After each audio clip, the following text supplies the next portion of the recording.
A lot of people go through life doing things badly. Racing's important to men who do it well. When you're racing, it's life. Anything that happens before or after, it's just waiting. Matt Williams got a brilliant start from the third row of the grid. He's gone, he's hit him, he's straight off at the chase. And a half-second lead. Oh, with the simmering car in the background. He has it. Oh, he's round on the last lap. There's a massive, massive accident. Next to the inside, what a move, what a move.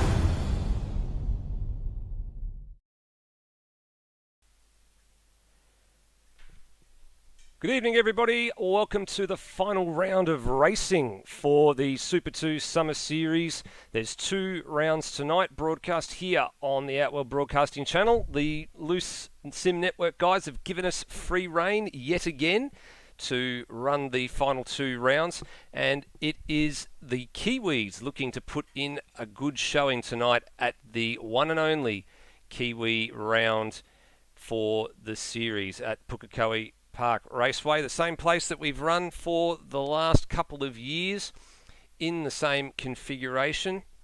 And the Kiwis have done quite a good amount of practice for just about every round this season, and they have found themselves up the pointy end of the championship, which we'll take a look at in just a few moments' time.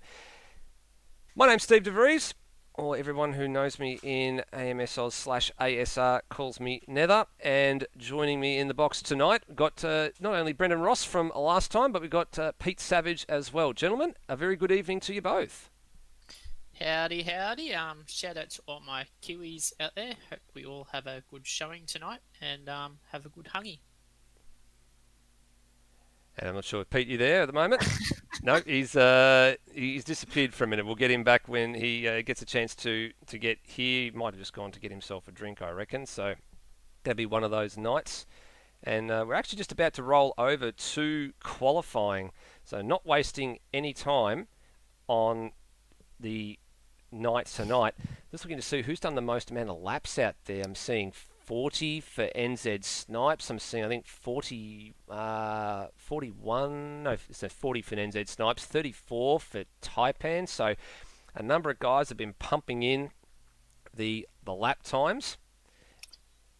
In total, Peter Thrower's actually done 154 laps on live races. And I think he actually is missing this round as well. So that's a bit of a disappointment for him. He's actually put in a whole bunch of laps and hasn't, he's actually, I think like Lewis Wedding, he's double booked himself, I believe.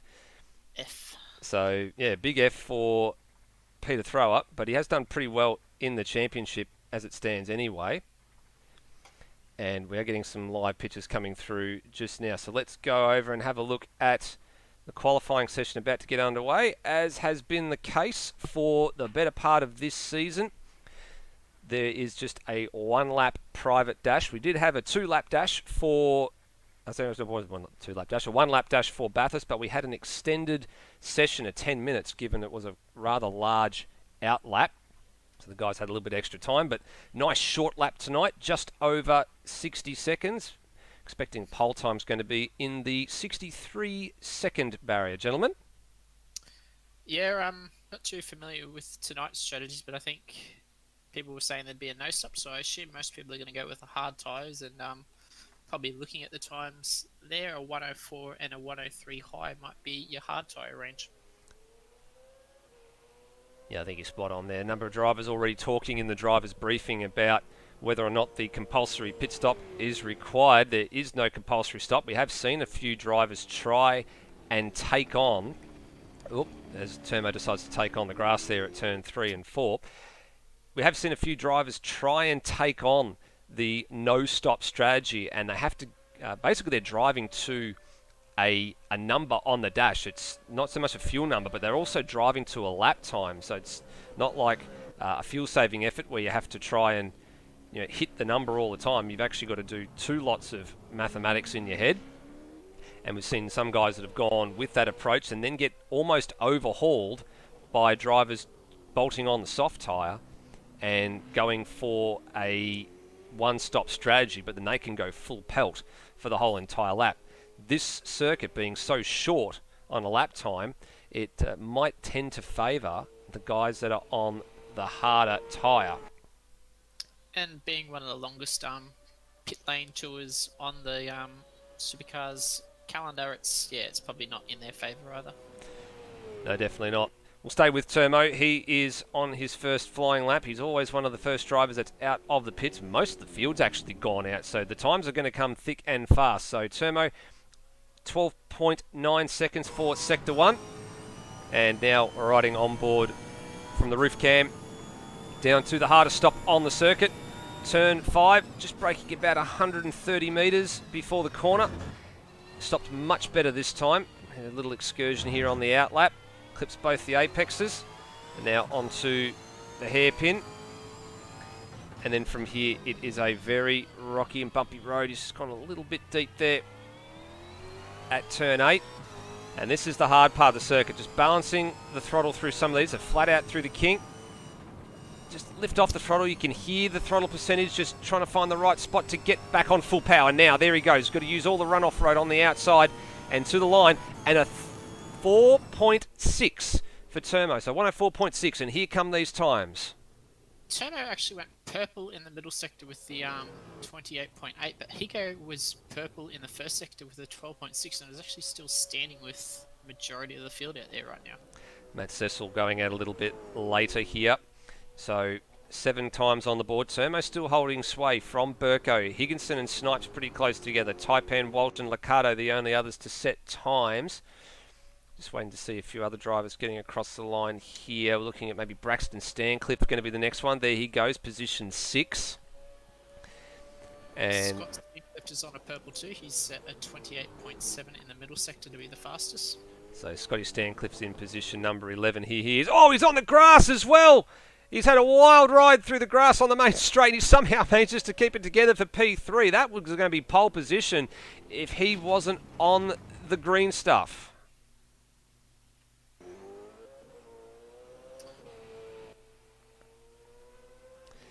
Further down the field, Hans is now purple in the middle sector with a 28.4. So middle sector seems to be the favourite for most guys, currently gaining the most time over one another. Yeah, and he's just popping up on the timing sheets there. So the purple middle sector, but only good enough for position 11. So buried in the midfield is Hans Brunswick. Brapp now. 2 seconds off in the last sector, so he's made a mistake somewhere. And Brapp with a 106.6. So this is his first competitive hit out in a couple of weeks. And same for Steve Warwick, who's down in position 19, just ahead of this man Rhodey. So behind this man Rhodey, rather. First time he's been back in the saddle since coming out of hospital. So good to see that he's managed to get himself health-wise all in order again. And great to see him back out there along with the other 21 competitors. We're just waiting on, I think, one last person. And no, we're actually not waiting on one last person because Lockie Burke has aborted his lap, gone back to the pits. And Tim Redmond, I can't believe, gentlemen, we're actually saying this. Tim Redmond picked up a penalty at Gold Coast. He's starting rear of grid, the champion-elect.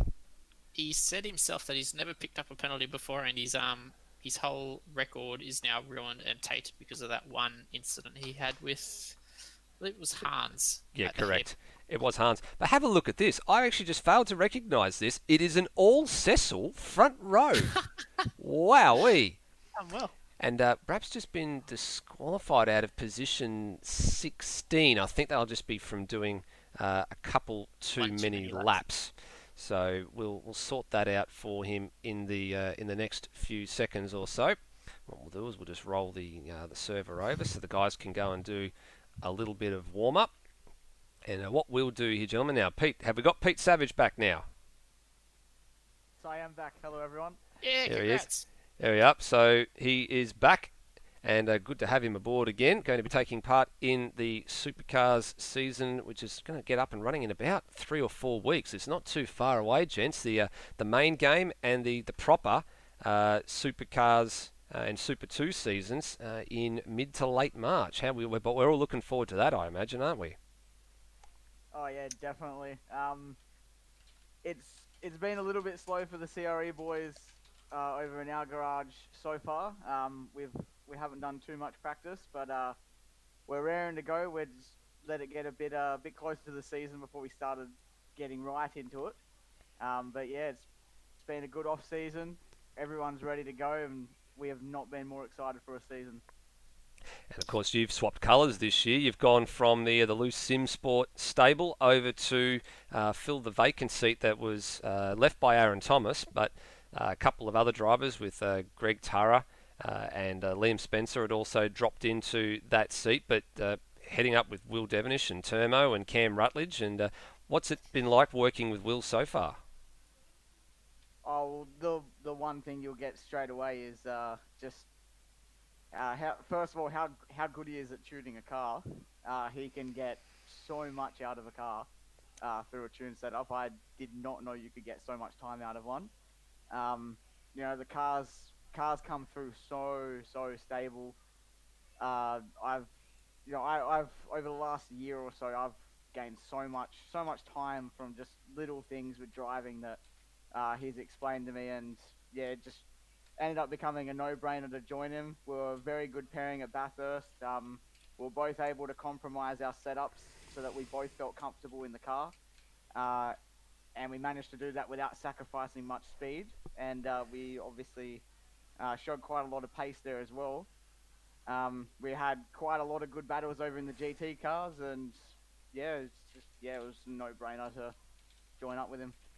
Yeah, that's one of the I guess the things that a lot of people don't sort of know a huge amount about Will Devonish. He not only spends a lot of time doing setup work on his own car, but he actually has spent plenty of time over the course of the last 18 months or so working with people like yourself, like Cam Rutledge, like Termo, putting a lot of effort into teaching other guys the ins and outs about how things work, and really starting to help develop some of the guys and really see people's times tumbling. So big hats off to him. On Cam Rutledge, he was actually the most improved from last year's season. It just went underrated because just everybody stepped it up that next level. But Cam Rutledge, under Will's guidance with his setup and just how to tackle a car, a supercar in particular, he was one of those guys that really stepped it up. Yeah, I agree. He was probably one of the ones I looked at last year and thought he'd done a stellar job. In most cases, he was knocking off, half a second to a second on his times across the season. So the bar has been set. He's got a lot of work to do. Speaking of a lot of work to do, let's have a look at the drivers' standings coming into tonight. So you can see there on your screen, Tim Redmond, barring a points penalty disaster in the last couple of rounds, and in fact it would have to be a whole slew of penalty points for indiscretions, which I don't see happening. He is currently the champion-elect with 2 rounds and 4 races to go. He leads by 690 points over Lime Mitch. So that is done and dusted in terms of the championship. He's got it easy tonight. Lime Mitch does not have it easy. He has an 87-point lead over NZ Snipes. That at second and third place is undecided. So too is Daniel Cox and Termo. Those guys are separated by 65 points. And then you go down to Scott Stancliffe, Hans Brunswick and Peter Thrower. You can see there that the margins from Stancliffe to Brunswick is 24. From Brunswick to Thrower, it is 7. There's nothing in that. Sadly for Peter Thrower, he is actually not here tonight. Sorry, it was actually 31 from Thrower to Brunswick. Sorry, I do apologise. But Thrower is not here, so he's going to be hoping that the guys behind, such as Matt Cecil and Steve Burko on your screen there, have a couple of bad rounds, and he can hang on to positions inside the top 10. Because as we go over the page, you can see there's a couple of guys knocking on the door of the top 10. Taipan, Darren Kemp, Ujit Mishra, they are still definitely within a shot of jumping into the top 10 if results go their way, Rossi. Yeah, there's some of definitely the guys that have improved of late, especially the last couple of rounds. If they're lucky with some of the guys that are missing, like Peter Thrower, if he doesn't turn up tonight, same with we know Ujit Mishra's not here tonight, so he probably won't. Oh no, he is. Sorry, he is here. But yeah, a lot of those guys are definitely knocking on the door and are the potential to actually get within the 10. So the likes of Steve, Burko and Matt Sills really need to just step up a little bit tonight to just make sure they are staying in the 10 come the end of Newcastle tonight. Certainly do. we'll have a look at the teams a little bit later on. What we will do, Pete, let's bring up our track map, and we have got, thankfully, the Loose Sim Sport and Loose Sim Network graphics package. So big thanks to Lewis Shuey Guy Wedding for getting this up and running for us. So it's a very short circuit, Pete, and it's a very short lap, and you can see there, this circuit can cause a little bit of chaos if you're not careful. Yeah, especially heading down to the chicane. It's bumpy, high speed, and if you're side by side, you might see the incident like Whincup and Winterbottom back in 2013, where Winterbottom spun and Whincup just went straight on. I did say Pete, and you jumped in there, Oh, Rossi, sorry. so thanks very much for that. Pete, you have had the chance to drive this circuit supercars last year. Talk us about what it's like to actually get a good lap in at a place like this. Well, you'd look at the track and think that it's not really that hard, but as per almost any track in a V8 supercar, it really isn't. The one major corner is turns 1 through to 3. It is very easy to lock your front tires. It's very hard to go alongside anyone else, and you really don't want to get it wrong, because that run through turn 1 through to 3 can really set up that back straight where you can save a lot of time if you get a good exit. The back section of the track, you can go very deep, but it can also really throw you off, and you can lose quite a lot of time, where you do also have to get back over for turn 6 once you break in deep for turn 5. And obviously in these cars, it is very, very hard to get the car turned under brakes. Turn 7 can be very scary, as you do need to stay flat to the floor. And another one that can really catch you out going into a hard hairpin corner. And the back few corners are very quick, and you need to be very precise. There's not really a corner on this track where you can take it easy. You need to be on it, you need to have your car right in the right spot, and you can lose a lot of time if you're not. Just looks like we've had a very temporary reset as well with the game. So just got to get a couple of things sorted and in order. Thanks to Rossi just for jumping into that one. While we do that, I'll do a little bit of a thing here. Rossi, we'll bring up the Pleb Hub, thanks to Loose Sim Network and Pleb Airlines, and let's have a look at the race facts for this one. So we got 2 14-lap races tonight to get through. There's a big question mark over the tyre choice. We did talk about this just a few minutes ago during qualifying. You can see there a question mark next to the hard tyre, whether or not drivers are actually going to take a gamble and try and run the gauntlet of not stopping this race. 14 laps on fuel plus the formation lap. You can see there 9 litres per lap of fuel. So start doing the math at home if you've got a calculator or you've got your mobile phone out. Start doing your math and work out of, I think it's a 112 litre tank here, gentlemen, plus your formation lap. Is it possible? Given the long straights, if people sort of tuck in behind one another, they might be able to do a little bit of lifting and coasting. Not getting on the throttle too early and then just coming off the throttle before they hit the brakes going into the corners. They might be able to save a bit of fuel there, but like we said earlier, it's probably the lesser of the two evils. No, people will decide not to stop, given the long pit lane tours and probably the soft tyres just chewing up a bit too easy. But yeah, I think we'll see a majority of the field take this hard tyre strategy and have an attempt at not pitting.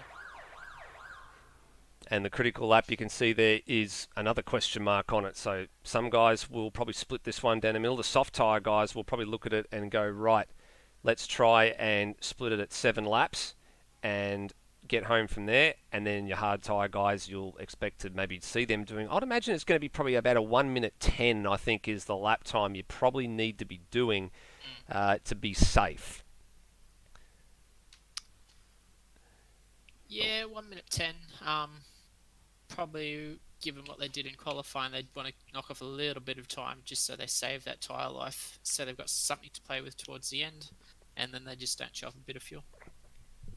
We're just waiting for everybody to form up and take their positions on the grid. So there they are, the brothers First time I think we've had an all-family front row in AMS Oz / ASR history. This is a bit of a momentous occasion. I think the closest we've probably ever had was between Wayne and I forget his son's And name. Liam Spencer. Liam Spencer, and then the Taras, and then probably the last round where it was Braxton and Scott Stancliffe sitting next to each other pretty close. Yeah, you're not wrong. So the Cecils on row 1 as we start this formation lap. Matt Cecil for Rod Nash Racing in position 1 and Justin Cecil for Erebus Motorsport in position number 2. There's a few guys out of position here as well that I'm seeing as well. So Lime Mitch in position 3, that's kind of where we expect him to be. Termo in position 4, this is actually, he's going to be higher than Joe Cocker right now. He's up on the second row and probably a lot further up the grid than he would expect him to be, but that's how all these strategies are starting to play out. We go back to Steve Burko for Pro Drive Racing Australia Super 2, position 5. And the first of the Kiwis is Scott Stancliffe in position 6, and he was on a very, very nice lap until he went a bit wide at the last corner and saw green for most of the front straight. Darren Kemp is the first of the Nissan pilots, Matt White Motorsport out of 7. Nathan Higginson, this is probably one of his best starting positions as well. The 888 car is in position 8. 8's a lucky number, so for the 888. NZ Snipes in 9th. And then Ujit Mishra finds himself in the 10. Then we get to the guys who are slightly out of position, but probably going on a different strategy play. So Daniel Cox in the Bottle O Falcon in position 11. Hans, I don't know what Hans was doing there. He was off the road, yeah, getting on the grass at turn the hairpins. He's in 12th. Lockie Lock for the second of the Erebus cars in 13. Taipan 14th. Braxton Stancliffe in 15th, coming off a really good strong showing at Surfers Paradise with a maiden podium finish. Brapp on his return in 16th, ahead of Brian Walsh. Dane Liccardo, he'd probably be disappointed starting where he is at the moment, but again, could be going with the contra strategy.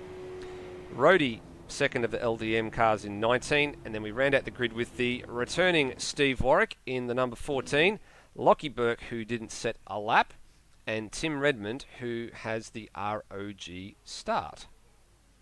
I was going to point out that a lot of the drivers were smart and they were clutching it on this formation lap, but I've just noticed Matt Cecil has got the car massively angled. Oh yeah, he does.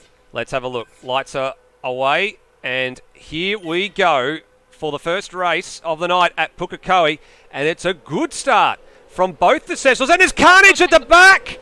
Massive carnage at the back. Who was involved? That Liccardo was involved. And I think that's Brapp as well. So a couple of cars went round. We might actually go back and have a bit of a look at the replay and see if we can pick up what happened here while it all packs on ahead. Let's see if we can pick up what went on. We look from Brapp. So was he just an innocent victim here? Oh no, he hit the inside wall and cannoned into Liccardo. So tried to go round. I think it might have been a slow starting Steve Warwick, and ended up clouting the pit lane fence and then cannoning into Dane Liccardo's Falcon.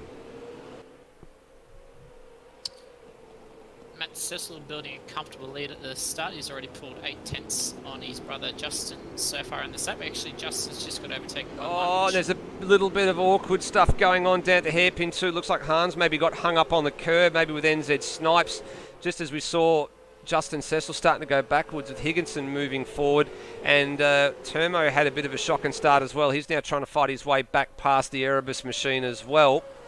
And where's Brian Walsh boxing on, getting very racy with Tim Redmond at the moment.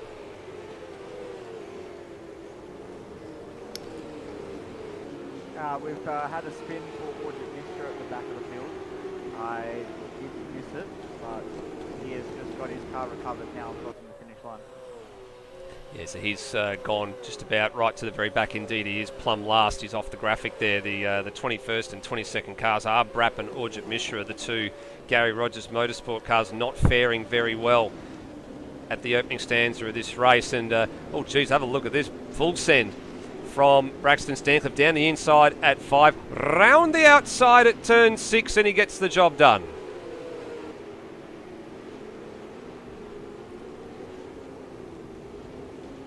and a little bit awkward between a couple of the Pro Drive backed cars as well. Brian Walsh in the Mega Falcon, and Taipan had a bit of a sneaky look down the inside at 6. At 8, and he managed to get through. Likewise, Liccardo has now rounded up Brian Walsh as well. Now, where's the time starting to come into this play as well? Because it's an angry pack right at the very back. I don't think the guys that are on the harder tyre want to be really abusing this tyre so early in the race. They need to probably conserve that a little bit, make sure they can get home. I'm looking down the order, Rossi. Have you got anybody out there that's sort of in the time bracket that we were referring to about the 1 minute 10? I think is probably the safe time. The first on the list is actually Taipan in 16th, who's done the 1 minute 10s, but we've got the leaders in the front. Matt Cecil's done the fastest, 1 minute 5.1, and Higo in 6th or 7th. He's actually in 4th now. He set 1 minute 5.3, the second fastest that lap. The majority of the guys are actually setting mid-6s to mid-7s. It's interesting you just referred to that little battle there with Higo and Co. And here they are, and Higo touring the grass. And Cecil just passes to a 1 minute 4.7. Yep. And Lime Mitch has gone through to P2. Higginson P3, and he's holding off Scott Stancliffe, followed by Burko and Termo. And then Justin Cecil finally looks like he's settled into a bit of a groove here. And maybe he might be the dark horse in this one. So his last lap time was a 5.6. So that's sort of reminiscent of a soft tyre strategy, I would have thought. Yeah, I'm just thinking to myself, it's probably the guys that are in the 1 minute 6 range. They're probably all on the hard tyres. I wonder if Matt Cecil out front, being so fast with that 1 minute 4.7, he might actually be on the soft tyre strategy, given how far he's pulled ahead of everyone. Yeah, and he's doing it. His last lap was a 4.751, as you saw a few seconds ago when it came up for the fastest lap of the race to date on lap 3. I think you're probably right there. I expect to see Matt Cecil try and build a gap, maybe get to the half distance marker, and then put on a set of soft tyres and then try and bolt again. And the beautiful part about that is he could have gone either way on the fuel. He could actually have a less fuel on board, or he may not even go for a fuel drop. He might just put a small amount in if he needs it, splash and dash tyres, and then away you go. But that'll be the limiting factor for how long he's in for the stop. Now, this is a really angry little pack at the minute. Stancliffe holding off Burko, Justin Cecil getting ever closer. Hans Brunswick is now in shot and within range of these guys. You can see him just in back a shot there, the LDM car, which started in 12th place. He's now moved forward and is dragging along Darren Kemp. And Lockie Lock here, Pete, has found himself inside the top 10. It's a good showing from Lockie Lock so far. Yeah, he's showed a lot of aggression so far, and he's put in a good result. But I do believe from what I have seen so far, he is on the soft tyres, while there are actually a lot of people on hards. I think at the moment I've seen Lachlan Locke, both Cecils and Termo and Higo are the drivers that are on the soft tyres that I know. And Termo and Higo have actually just passed Lime Mitch for seconds, so that probably adds to that point there. Yeah, so you're right. So Termo's moved back up to position 3. Of course, he started on the second row of the grid. You can see on your timing screen there he's moved up. And we're watching Lockie Lock's aggression there, just trying to find a way past Darren Kemp. Not quite there yet. And here comes young Braxton Stancliffe, and very firmly up the inside at turn 5. And another change of position. So carrying on his good form from the Gold Coast. And now tucked in behind his fellow Nissan driver in Darren Kemp. And, just a little bit of Morse code going into the hairpin there, but no harm, no foul. And they continue on. All right, so that confirms your strategy calls there that guys are on the soft tyre. Now, this is slightly ahead of the half distance. This is the end of lap 5 for Termo, actually. So he's got a long way to go here if he's going to do a soft. He's going to have to make the soft tyre last a lot longer in that second stanza of the race. And he's maybe looking for a bit of an undercut. Oi! And a massive whack of the wall from Steve Warwick, he actually get out there on the grass and then spear across the other side of the track, just caught and back a shot. He's going to have suspension damage, possibly a flat, I think, as well. Yeah, I think he's got a, correct me if I'm wrong here, Rossi, I think he's got a flat front right. I'd love to check, but my game's just frozen. Now it's unfrozen. But yeah, it looks like that car is leaning towards the driver's side, so I'd keep an eye on him heading into this chicane. Yep, and that's a nasty whack there as well. So that car really speared hard to the right. Yep, that's front flat. Yeah, front right is gone. So not only has he got suspension damage, he'll be in this lap as well. So that's a shame. And Yeah, Matt, go on, Pete. Sorry. It wouldn't be the showing that Steve Warwick would want for his return back to racing, but he'll be looking just to get back out there and finish the race, get some laps under his belt. Yeah, Steve Warwick here, I think, is going to be making an appearance this lap, and I can see there's another one. I think Rhodey's come in for a stop as well. Matt Cecil blazing on. He's done a minute 4.7, a minute 4.9, and a minute 5 flat in the laps just gone, the last 3 laps for him. And just off broadcast, I'm having a look at a little bit of an interesting battle here. This was Darren Kemp and NZ Snipes getting it on like Donkey Kong up the back straight. There was a little bit of no room given, and there's a massive punt. Oh, Darren Kemp's run straight into the back of Lockie Lock, who'd actually just gotten past Hans Brunswick there as well. So you can see here, this is what was going on. So on the replay, Lockie Lock had gotten past Hans. Now check out the action behind. Kemp goes to cover, and there it is. That's a little bit on the naughty side, just pushing him over to the side then. I think maybe he's just gotten a little bit overzealous and just missed his braking marker, because then kapow. We've just had Higo and Cecil jump in the lane. Okay, so Matt Cecil continues to lead. So that's the Justin Cecil that you've just alluded to in the lane. And well, we can't see him from this angle, but there they are. Oh, race leader Cecil's just got a punching tyre. That's the end of his campaign then. If that's the case, he's gone. What's that? It's happened right at the chicane as well. And there goes Braxton Stancliffe. Now, he must have stopped. So this is the issue we were talking about. If you want to do soft strategy, you probably had to split it down the middle. He's gone 1 lap too long. And look at that, Termo, fastest lap of the race now, 4.3. So let's have a look at Cecil. And did it go under brakes? Yeah, went under brakes front left, which is the working side around the majority of this circuit. So, and I think as he was coming in the lane, it looked like his back left went as well. As soon as he touched the brake pedal, the rear end just kicked right out. So he was very lucky to get back into the pits before that one went. So you're not wrong. He wasn't too far from home. So it'll have cost him some time, but it's not as severe as if it went down at turn 1 or another part of the circuit like that. But it is going to cost him a lot of time. He just went that 1 lap too long. Just pushed the envelope a little bit too much.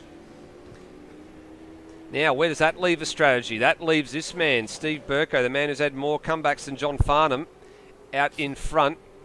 Ahead of Lime Mitch and Scott Stancliffe. Now, these guys have been doing 106s in the last little bit of time. Scott Stancliffe actually had a track cut on the last lap. Not sure how many that puts him on. But their best laps are or Burko's best laps are 5.5, and the other guys behind him are a 6.1 and a 6 flat. And we were thinking that the 1 minute 10 was going to be the lap times that you needed to be doing. I think Steve Burko was generally in this race for first position. I thought his lap time might be worthy of a soft tyre, but given that his tyre isn't blown and he's still out there sitting reasonable laps, he's actually set a 5.8 on that last lap. He might actually genuinely still be in this. I think you might be right. Where's the next nearest soft tyre runners that were close to them? It's Termo, who's down in 14th on the list, is the first of the guys that stopped for soft tyres. And then behind him, Matt Cecil's actually come out ahead of his brother Justin and Nathan Higginson and Braxton Stancliffe. So those guys really need to be blazing along, and they're not going to be doing the times. They need to be 3, 4, 5 seconds a lap quicker than these guys, and they really need them to drop off as the race progresses. This is going to be a huge learning experience for all the guys that tried that soft tyre strategy and haven't been able to make it work. I think it any other track on the calendar, they'd probably get away with it, but this pit lane's really cost them. Yeah, the long pit lane being narrow as well, and having that bend in the lane as early on. It's not like a circuit where you can do like Queensland Raceway, where you just sort of come in straight off at speed. It does cost. You come in at you come in at walking pace very, very early on as soon as you exit the circuit. Now this at the moment is very good for Lime Mitch's points in the championship. He is currently 3 positions ahead of NZ Snipes, who's just in the back a shot there. So you've got Burko leading, Snipes, Stancliffe. Sorry, Snipes, Stancliffe. Sorry, Lime Mitch and Stancliffe. Then back to Brunswick, and then there's quite a sizable gap back to NZ Snipes. And Tim Redmond has plodded along nicely and finds himself in P6. And another fastest lap for Termo. So soft tyre, if you want to make lap time, definitely the tyre to have, but it hasn't proved to be a useful strategy just yet. Termo, you can see they're still down in 14th place and some 38 seconds off the race lead. Yeah, I think for them to get back into the top 10 to at least get a front row start for the next race, it's just that little bit too far away from it at the moment. On that lap, I think they were about 3 seconds off the drivers around 10th place, which will not bring them close enough. I think it's just shown that the strategy in the next race is going to be a very simple one, as the soft tyre just did not have enough in this one. The man who's in the men who are in the prime positions at the moment for the front row in race number 2 are Taipan and Daniel Cox. So in all Ford front row, out of the or Tickford Racing stable, actually. So that'll be a first time I think we've actually seen an all Ford front row all season long. There's a little bit of Morse code there, and a bit of a late half-hearted lunge by Stancliffe on Lime Mitch at the hairpin. I remark this every now and again. You don't want to be in a phone box with these two. They do. They have had. I wouldn't say they go so far as to. So they don't like each other, but they have had their fair share of run-ins over the course of the last 12 months. I think there's 1 or 2 people as Higginson has cut the course one too many times and gets a penalty. These guys, I think Hans Brunswick is a co-commentator in Supercars, would probably go so far as to say that they definitely don't like each other, but they've genuinely had some run-ins, I think is probably the fair comment over the last 12 months. Steve Burko's bought himself a little insurance policy. He's got a lucky lock between himself and Lime Mitch and Scott Stancliffe behind him, battling heading into the chicane. And this is the last lap too, so this has gone super, super quickly. And Lime Mitch and Stancliffe still boxing on over the second, third place. Almost drove through him on that one. Very, very late tangle. And that could have been an aeroplane crash between the Nissan and the Holden, but there's 3 makes in this field, and the third one is going to get a race win. So the Blue Oval will salute with Steve Burko, another race win on the season. Fantastic. 2 and 2 rounds for Steve Burko. He didn't have a win up till last round, but he's made 2 from 2. So good work, Steve. Absolutely, certainly is. Burko the winner from Mitch and Stancliffe. Brunswick drives to 4th, Snipes to 5th, and Redmond to 6th. Darren Kemp, good result for him. He's had a couple of ordinary rounds in the last couple. Ricardo's front left tyre went around the last corner. And he's lost a position or 2. He did. He was in 8th place, and the tyre let him go. Well, actually, it's a blessing for him because that means he's going to have the pole for the next race. So that's worked out all right for him. A top 10 finish and a reverse top 10 pole to boot. But it did give up points to Cox and Taipan. So Ford's 1, 2, and 3 for the reverse grid coming up in the not too distant future. Matt Cecil, there he is there, your pole sitter, finished 11th. So if that tyre hadn't have gone and he had have actually come into the lane a lap earlier, he may have well been on the pole for the reverse grid. Lachlan Locke in 17th has actually ran out of fuel. Now, Coming out of the hairpin. Now, is he he's getting a push from, actually, that's Lockie Burke, not Lachlan Locke, that's Lockie Burke. Who's that going around? I just saw somebody doing it's Burko. He's was facing the wrong way for a minute. Oh, he's doing some doughies. That's what he's trying to do. And Rhodey's trying to push Lockie Burke across the line here, so he's been a bit too happy on the loud pedal. That's Lockie Burke. And he's going to get home for 17th now. Rhodey has not... Actually, Rhodey's a lap down anyway, so he's allowed to do this. He's actually finished and is allowed to push Lockie Burke across the line for 17th. So the good part about that, gentlemen, this is the first time I think this may have happened all season. Every runner that started that race has completed the distance. Or not completed the distance, but they've completed and been classified, so that's good. And compared to last time, where we had a pretty high attrition rate, I think that's a win-win for everybody. Yeah, I would definitely agree to that one. Gold Coast, we were looking at it sort of thinking it was going to be a bit of a disaster. And we've ended up with... actually, we only ended up with 5 or so penalties out of that one. So it wasn't all that terrible. But it was certainly one that we were bracing ourselves for. And there might be 1 or 2 incidents in that one that we're going to have to take a bit of a look at coming out of this race. But for the most part, I think the only real issue we have is probably what happened at the start. Yeah, I didn't catch a glimpse of that, but it didn't look pretty for Dane in the end there. But yeah, I think we might see a little bit of a penalty come after that. But other than that, I think there was the only one incident between... I wrote it down. It was Kemp and I think it was Locke at the back chicane on lap 8. So there might be something coming that way, but we'll have a look at that towards the night ends. Pete, there's a couple of guys, I think, starting to rue their decision to run the soft tyre. Matt Cecil in the live chat, definitely one of those right now. He has said if he had to run the hards because he had the pace, he was pretty much almost in with a shot of that one. I would say he was probably definitely in with a shout of the podium. Yeah, well, going back to the last time I raced around here, it was in a different series, and we all had to run the hard tyres around here, and Cecil definitely did have pace. He was, I believe, he actually had a pit stop strategy work in his favour and got ahead of me and Burko, and we had to spend quite a few laps getting back past him, and I can definitely say since then he has got faster. He has been one driver over the last few months.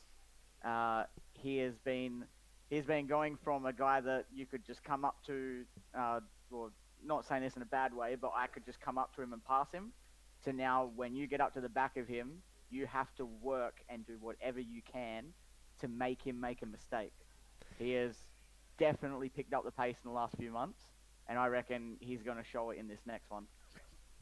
Yeah, I think you're right. He's shown glimpses across a number of series that he can be competitive when he gets his strategy calls right and when he gets his race paces right. We've seen him with race wins in some of those series as well. I think the last one, Rossi, that springs to mind is Townsville, if memory serves me correctly. I'm not sure if it was this year, it may have been last year that he ended up with a Townsville win, and he dominated that from the minute he got out in front. He was gone.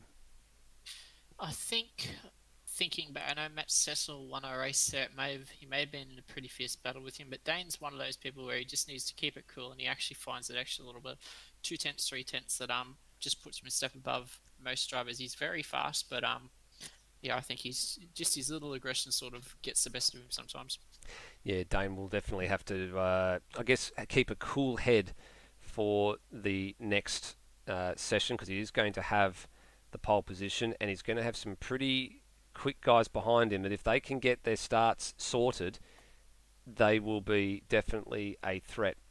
Well, while we get the grid set for race 2, we will bring up the team standings just so everybody can see how that was placed coming into tonight, because that was all to play for as well. Have a look at your top 4 there. Your Matt White Motorsport Nissan, so Darren Kemp and Lime Mitch, heading the Pro Drive Racing Australia guys in the Fords, and Triple Eight and Nissan Motorsport. All those guys are in that battle. So there's 300 and...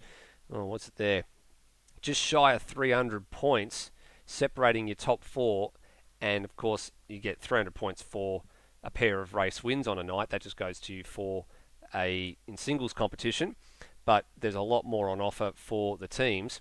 And I think they've been saying for a little while, Lewis had been saying that Triple Eight Race Engineering had been trying to make a late surge. Well, it kind of stalled a little bit when it got to, I think it was Sandown, and then to Bathurst. It sort of just felt like it wasn't quite there. They haven't had both cars on the grid for a lot of the time. So with Scotty Stancliffe being the only one there, he really needs to get up there and represent and get a few race wins on the board to really give the Triple Eight boys any real shot at retaining their position in the top three, if not challenging for second and first place.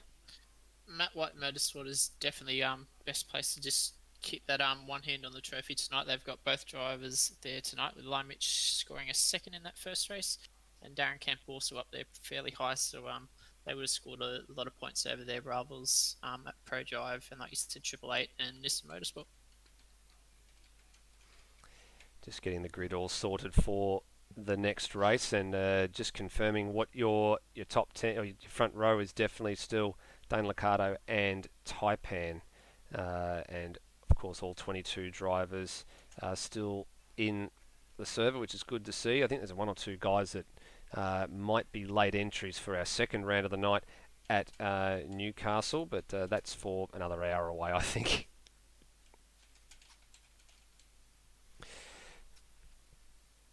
Alright, so we've rolled the server over to the practice session and on to warm-up. There's only about 3.5 minutes left, so we'll probably let this run out.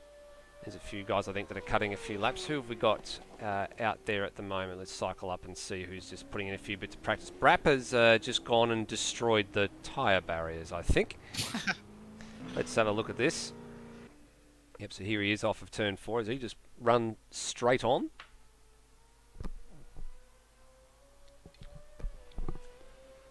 Likewise, also running around the track at the moment, Hans Brunswick, Nathan Higginson, Daniel Cox and Braxton Stancliffe. Now, if I was, yep, there goes Brapp, 1, 2 and 3 and 4. And in 10-pin bowling, they would call that a strike.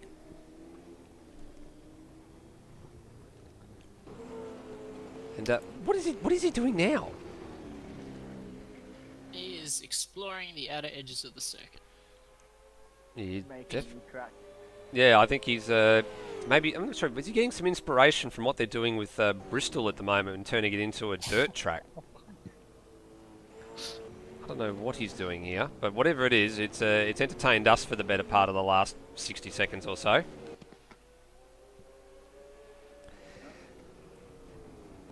Now, He's 3 seconds up. 3 seconds up on his time. And he's got a purple first sector and a purple second sector, and I'm amazed to see what the third sector is going to be.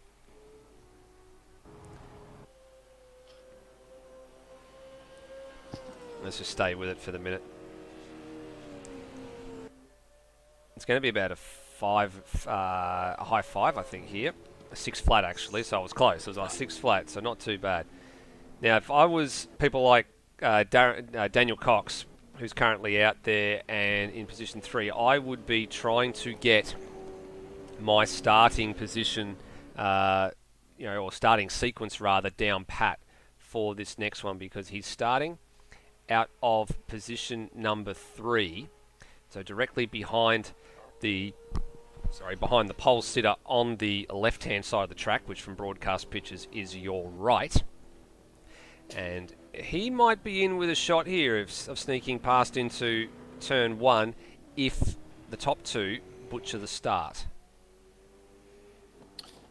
Yeah, I think Dano's normally pretty good at the starts. Taipan I'm not too familiar with. I don't think he's started towards the front in a little while, but yeah, I think if those two definitely don't get the start, we are going to see the likes of Daniel Cox, Tim Redmond, Hans Brunswick also in the top 10. They might be able to make their move fairly easy on them if they start to drop down.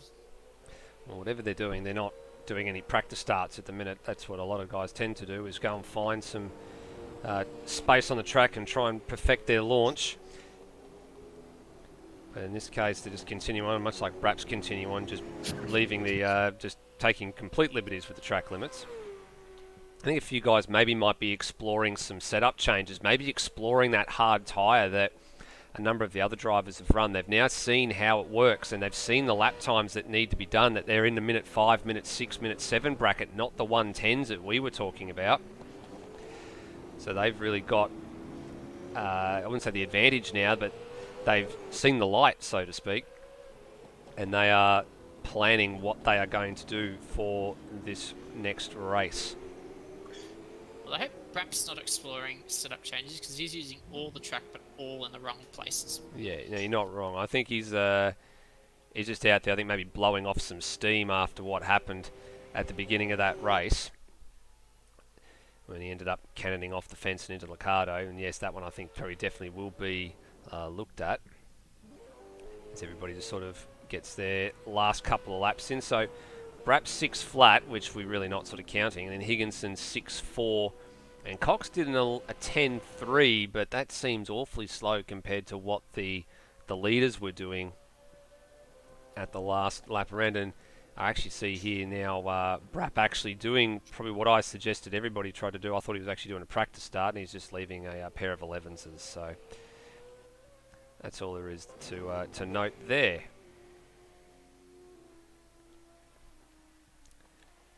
Right, yeah, this is Oh, it actually showed through Dane that drivers can't just use the hard tires and do what they want with those tires in the race either, because his tires actually went before the end of the race.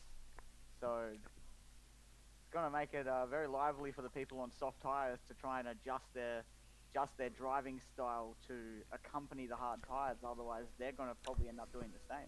And you're spot on there, Pete, because when we did look at Dane during the race, you could see that he was locked in combat in that sort of top 10 or the back end of the top 10, and he was using an awful lot of tyre. He wasn't like lifting off and coasting into some of those corners. He was actually quite aggressive, and that's probably what's let that tyre go. He hasn't been able to manage it over the course of the full stint. So if he's going for the hard tyre again, coming back to what Rossi said, he just needs to watch that aggression over the next 14 laps and probably look after the tyres as much as he can on this outlap. Don't put any real heavy work into the tyres. You've got to keep as much rubber there as you can, so you can indeed make it to the line.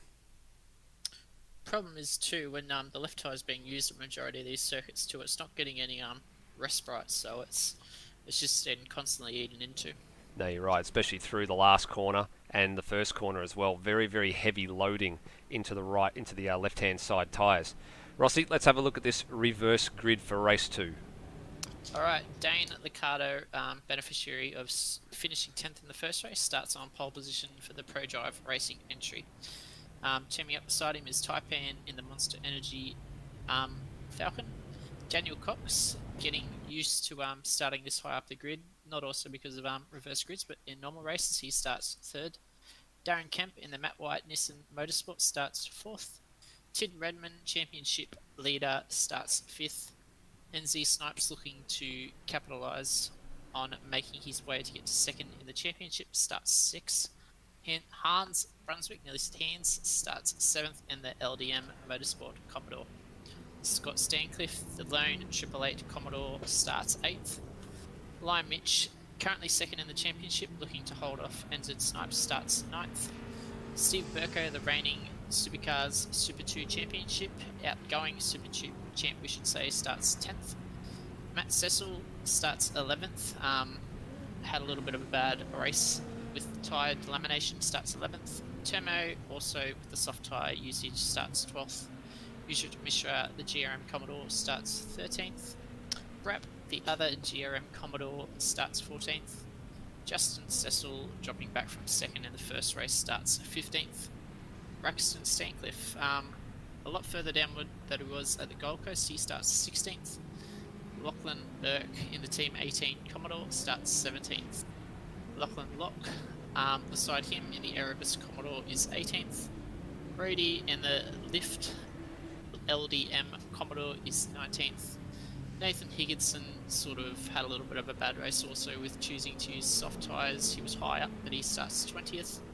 Steve Warwick on his return starts 21st. And rounding out the field in the Britec Motorsport Falcon is Brian Walsh.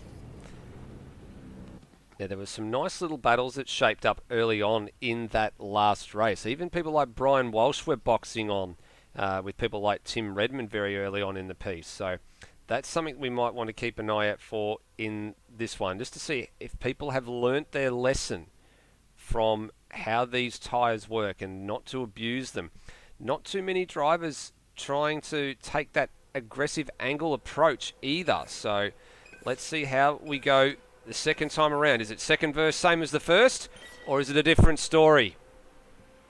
Well, they fanned out 5 wide off the straight. Look at them all. They're all trying to get past each other. Liccardo actually got the best start of them all and has gapped Taipan. Tim Redmond's had a really good start as well. He's right on the back of Taipan. Stancliffe, I'd seen, was on the outside as well. There's curbs being used. There's plenty of bump and grind. It looks like everybody's... I was about to say, I was just spoilt it. Burko got hammered. Brian Walsh got caught up in that as well. Where is Steve Burko? So he's gone plummeting down the order. Now, did he get a tag from somebody? Going through here, look at this. 3 wide. Stancliffe was on the inside. Matt Cecil got a good launch right around the outside. And got right over the curbs. He upset Stancliffe there. Now, did Burko... Burko got drilled by one of the GRM cars, then he got drilled by the second one. So that was a little bit messy. Yeah, Hugo was also caught up in that, but the biggest loser is Steve Burko coming back down to 19th after starting fairly high up on the grid. And he's going to continue on, so the damage that he's got's not that severe, so he's able to press on. But a bit further up the field, Redmond has cleared Taipan. Snipes goes through now on the inside of turn 1 on Taipan. Oh, big moment for Light Mitch! Big pirouette 360, grabs a gear, cuts for turn 2, presses on. That's a great save. That is a massively good save at high speed. Did he do all that on his own? Let's find out. So NZ Snipes, you can see he was just ahead of him. So the 2 Nissans were battling on.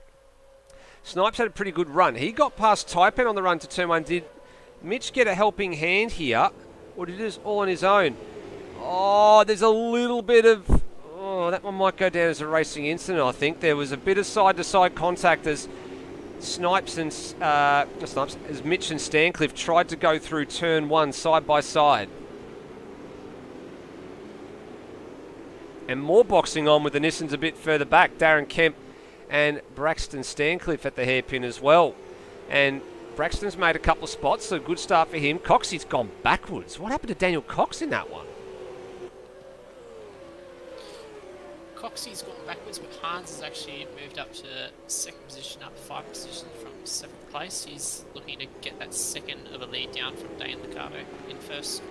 I'm wondering if Coxey's thinking about he's gone to the hard tyre. Maybe he's miscalculated the number that he needs to run to make the hard tyre last all the way to the end. I'm not quite sure, because his sector times for Sector 1 aren't too bad. Sector 2 was about a second and a half shy of everybody else, but he's gone plummeting down the order much the same way that Burko has, to the point where even one of the GRM cars that was involved in that skirmish with Steve Burko has gone ahead. That's the Orjut Mishra car. It's actually been a very quiet underachiever here. Turbo is up 7 spots, and that is passing Stancliffe, Light Mitch, and Burko. There's a bit of side-by-side and a bit of punterino going on down at turn number 8, and Burko's involved in this one again. There was a couple of cars ahead there that we were just watching as they got themselves together. You can see there, that just confirms what your suspicion was there. The quiet achiever, Turmo, fastest lap of the race.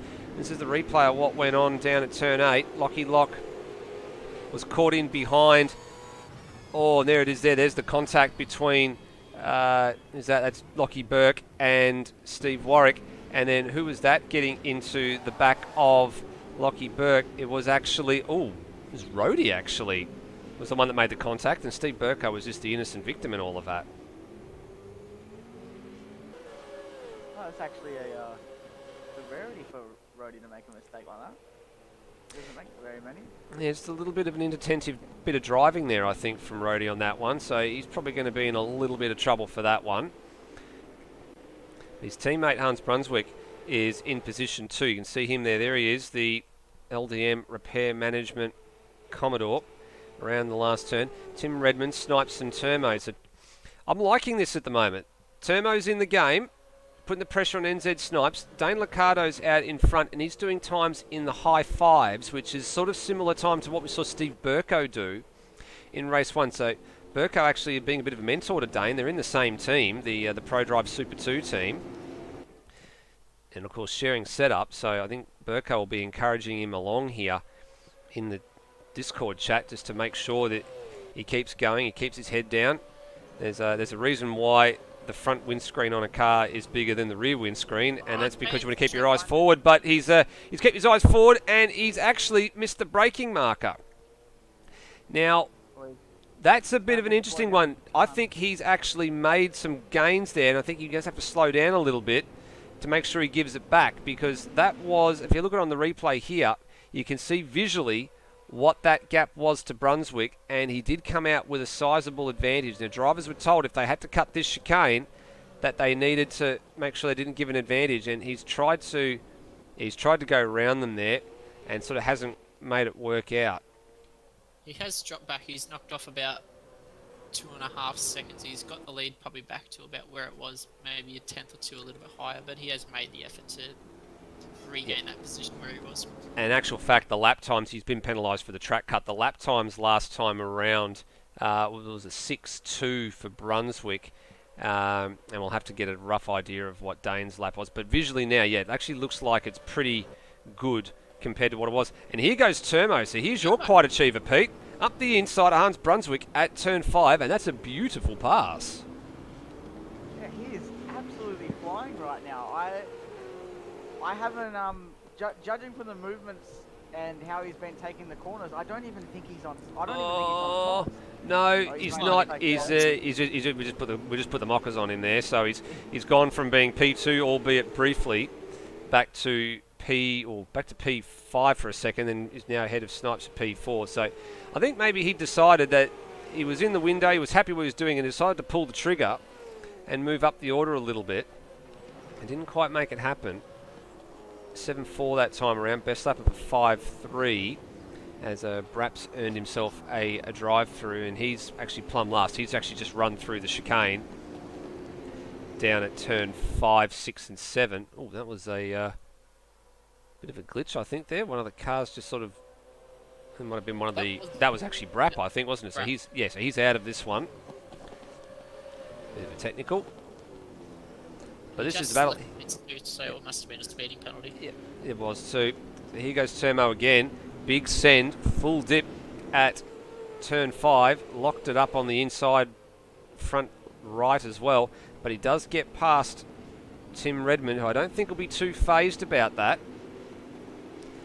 He'll just sit in the wheel tracks of the number 17 and just hopefully let him drag him up to Hans Brunswick.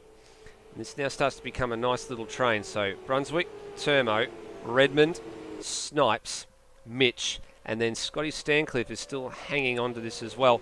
Matt Cecil, he started outside the 10. He's made his way up the order. Type Hammer's on the front row. He's hanging into the top 10 as well.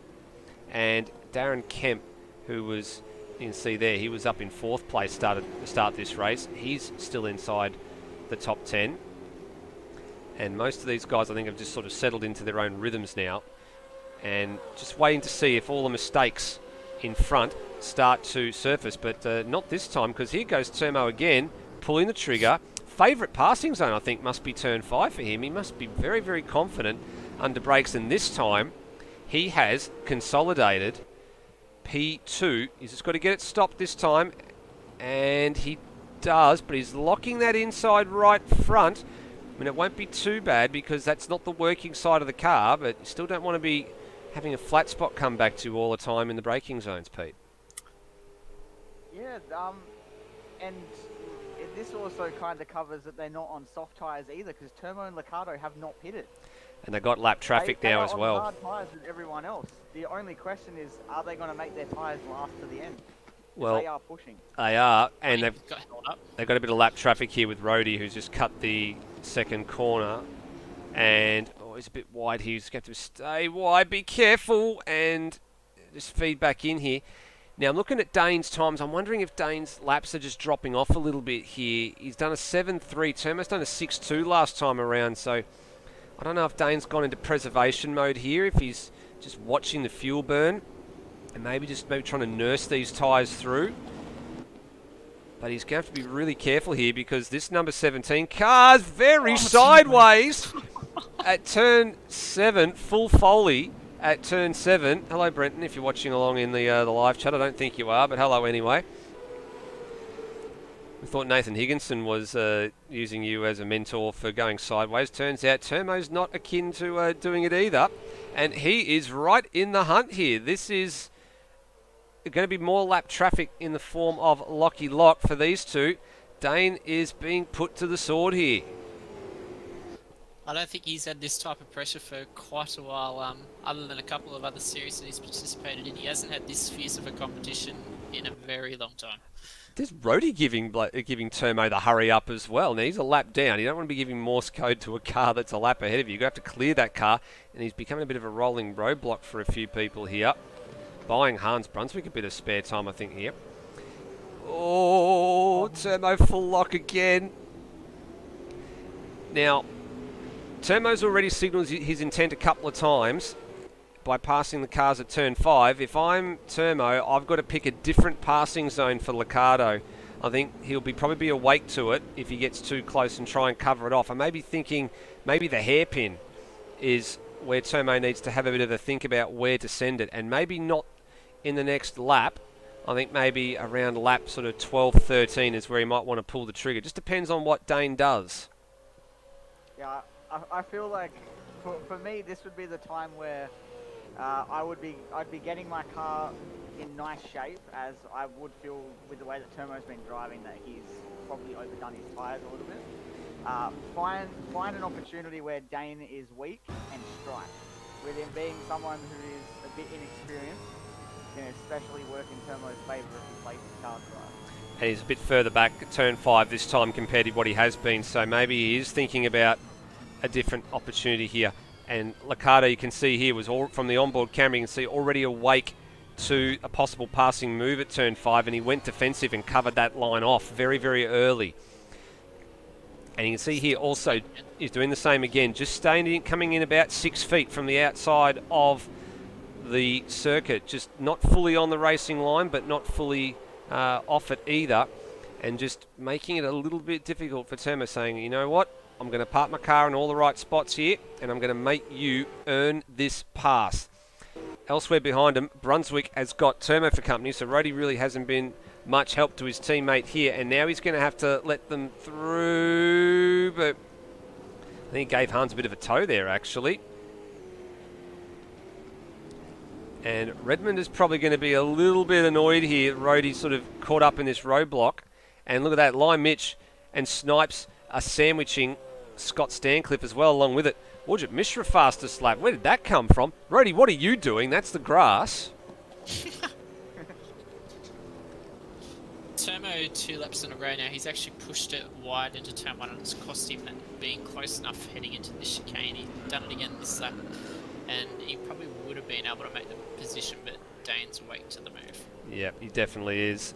And Redmond now consolidates down the inside of Rhodey at the hairpin. So that's important because he's got 2 laps now to try and set out after Brunswick and nab himself a podium spot.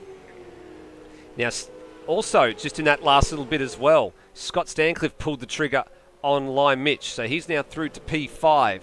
And this is the problem for Redmond.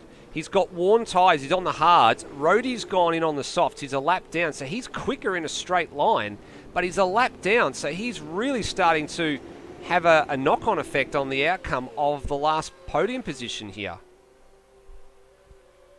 Or just quicker again. Yeah, if I was Redmond, I'd be getting the lights on now. I'd be getting the lights on, I'd be going after Hans and hoping that Rhodey moves out of the way. Yeah, the hard bit for Redmond. Badly. The hard bit for Redmond is that Rhodey just drives him away. And look at this, there's a bit more boxing on or playing in the phone box between Lime Mitch and Scott Stancliffe, and a little bit of elbows out racing there. Bit of tagging on the run down to the hairpin and looking maybe for an over and under, but it wasn't quite there, and that's the... Oh! And that was brewing for about the last 20 seconds. I say throw him in a boxing ring. Yep, I think so. I think it's going to be gloves off. I think it'll be bare knuckle boxing with those two at this rate.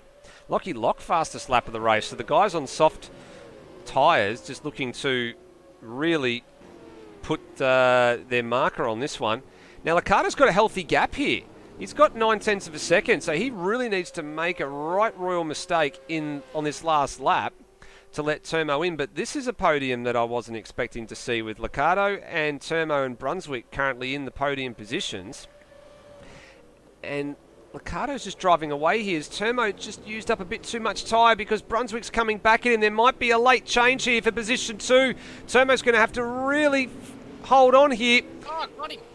And Hans has got him. Redmond might be in the game here for third place if he can get this pass done at the hairpin. And Termo leaves him the space, but he's going to have the ground for the next corner. Licato's going to win this race. He's going to finally get a maiden Super 2 win. But all the action behind is all about positions 2 and 3. Redmond pulling tons of pressure on Termo. It's going to be a sprint to the line. Is it Termo? Licato with the win. Brunswick, and it goes to Termo. Termo by a 10th. Gets third place on the rostrum.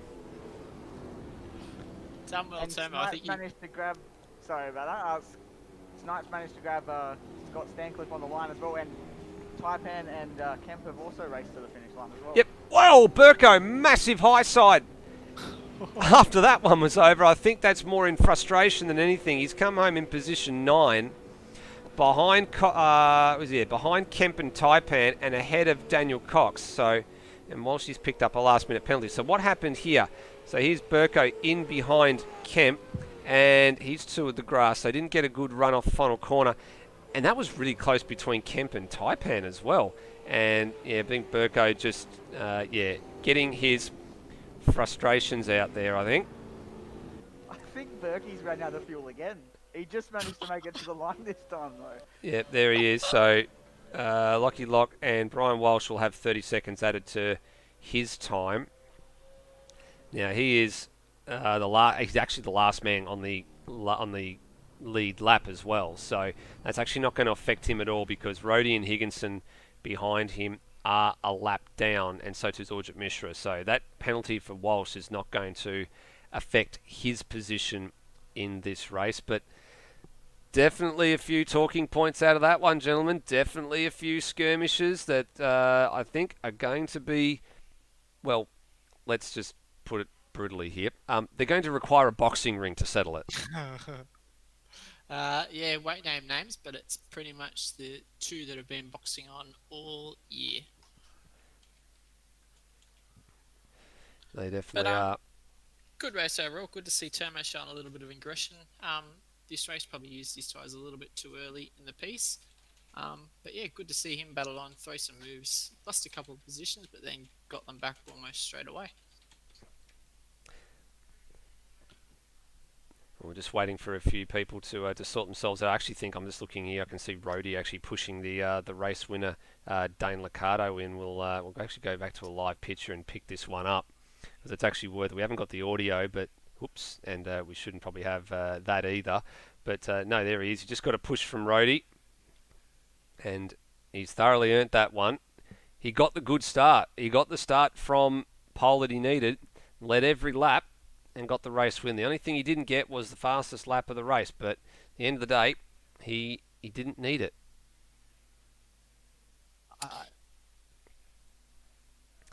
That was a great drive from Licato in that one. Led, from what I remember, start to finish. Had a hard charging Termo who looks like he just overused his tyres a little bit, and he obviously seen how Termo was driving in that race and made sure that he covered the spots that Termo was fast, and managed to hold him off. It was a very good win, and that's going to do well for the season ahead. Yeah, it certainly is. So we're just waiting to get a few of the guys in. We got a couple of them just starting to filter in at the minute, and I'm looking down the orders to see if I can find. Well, Termo's decided to just wait it out, I think, for this moment. But we've got our race 2 winner here, gentlemen. So who wants to be the one to congratulate a maiden race winner in AMS Oz /ASR? I'll take it away for the first couple, but yeah, congrats, Dane, your first win in the Super 2 series. Well done. Yeah, I still can't believe it. Like we said in the outset, led from start to finish. Pretty comfortable lead. A little bit come under pressure from Termo in the end there. Just give us a little bit of rundown from your point. The pressure from Termo wasn't that bad. It was there, and I kept saying to myself, "Termo, please don't take this." Yeah. The only real mistake I made, I think, was the one at the chicane, the second chicane, when I pinched the brake and went straight.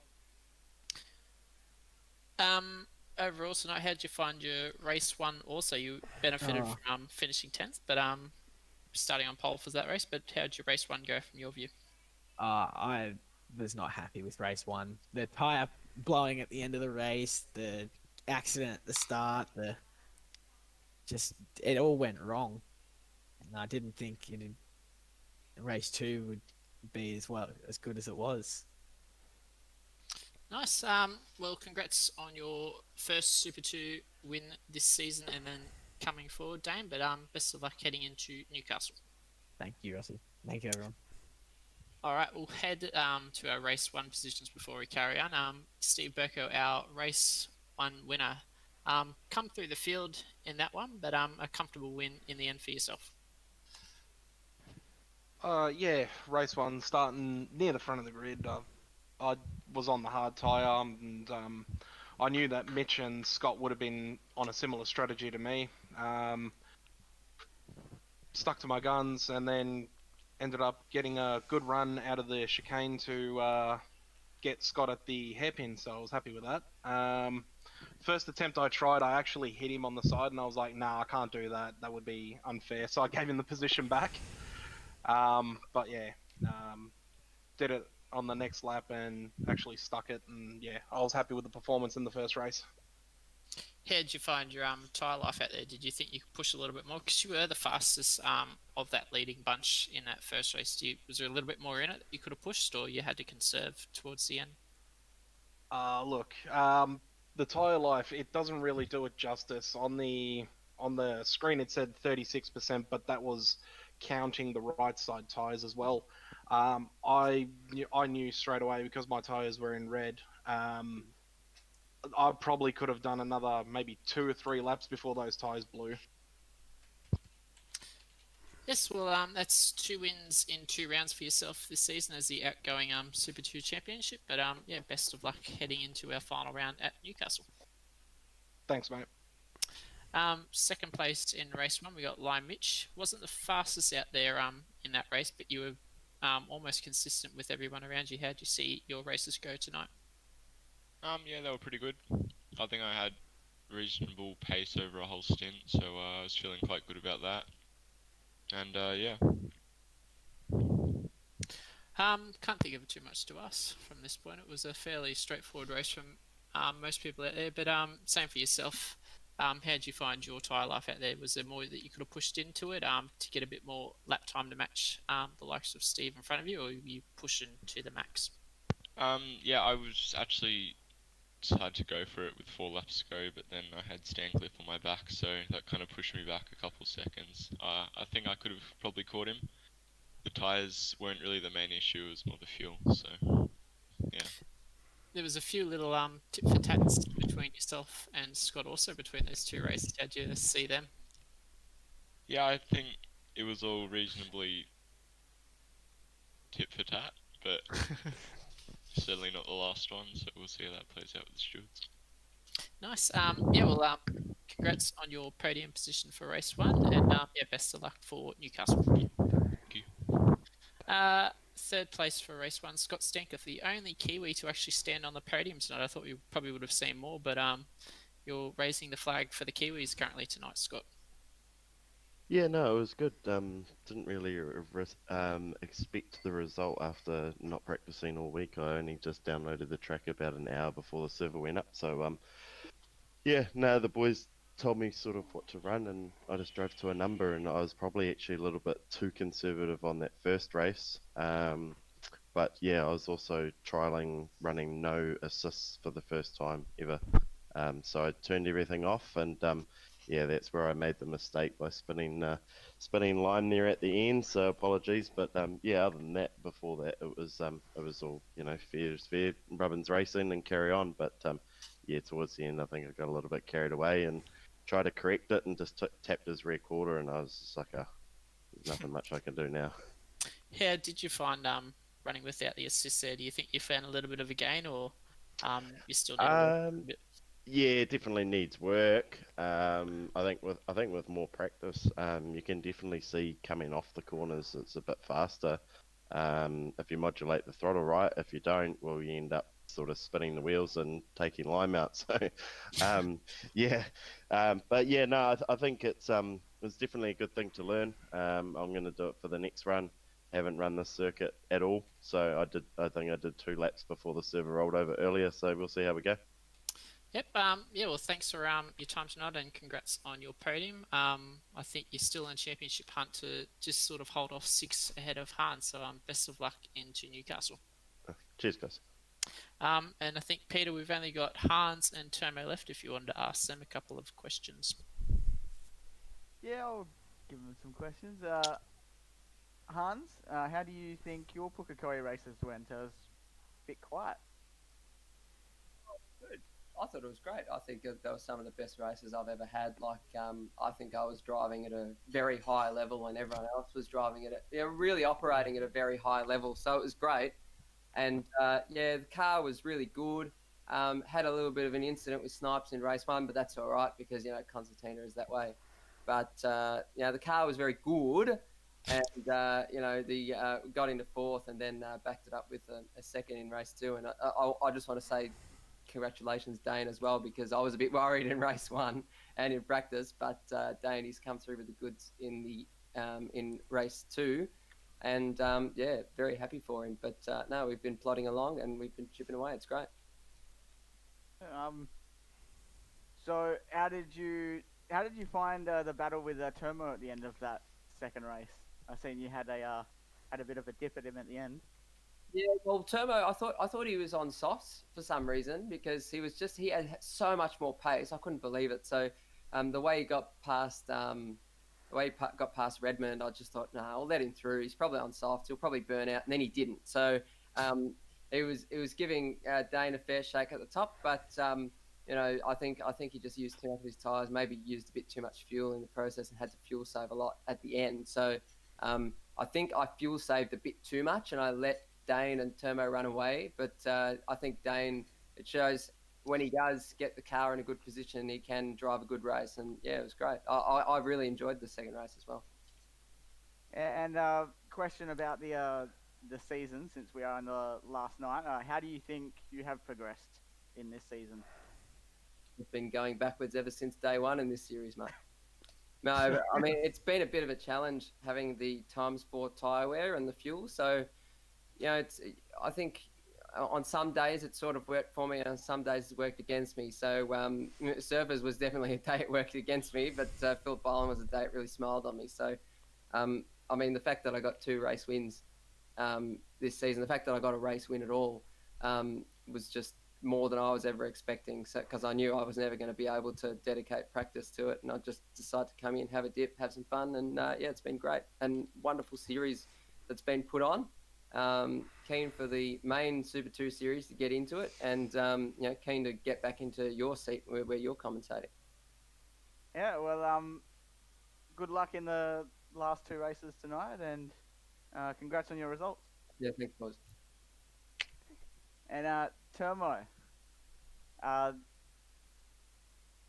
honestly don't really know what to say because I know your answer is going to be yeah or no. Come on, Pete. You were pumping up his tyres on the broadcast. You've got to come up with a good question right now.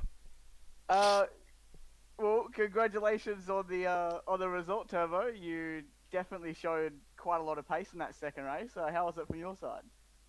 I didn't realise how much pace I actually had in that 2nd one, because I realised that front people are going to fuel save, but once I got behind Dane, I just had to save.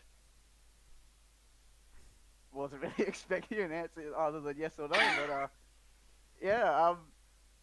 So how's your season gone up to this point? Very Clover, challenging, Is I would say. you want to elaborate? I've had races that I'm up there, and then races that I'm back of the outside the top 10. Well, congratulations on your almost win. Your very good race at Pukekohe, and good luck at Newcastle. Thank you. All right, we'll let the boys run along and go and do some practice. And believe it or not, gentlemen, this is the first time all season long where we have had 6 different people on the podium in a single round. Every other round prior, there's always been somebody that's been on the podium twice. Most of the time, of course, it's been Tim Redmond and a few of the other guys that have been up the pointy end a lot. But great to see we finally get a bit of variety, and it takes a race like tonight, or race one like tonight, to sort of then scatter the strategy and sort of make people think about what to actually do, and then to back it up with a bit more of a varied second race. I thought it was brilliant. And like we mentioned to Scott before, like he was the only Kiwi to show up. I thought they might have all actually put in a big dip, maybe come out for another form finish like they did at Hidden Valley. But I think Tim Redmond starting at the back probably wanted to take it a bit conservative championship wise. NZ Snipes, he was up there, but probably just sitting around 4th. But like you said, good to see a variety of drivers up there and a lot of new faces that are starting to pick up too. Yeah, you're not wrong. Well, what we'll do, ladies and gentlemen, is we will leave this broadcast here for the moment. We've got the practice server up for Newcastle. We'll probably see you in about 25 minutes or so for the 14th and final round of the Super 2 Summer Series. If you're staying around here on Outwell Broadcasting, go and grab yourself a nice cold beverage, and we'll see you in about 20-25 minutes. Bye for now.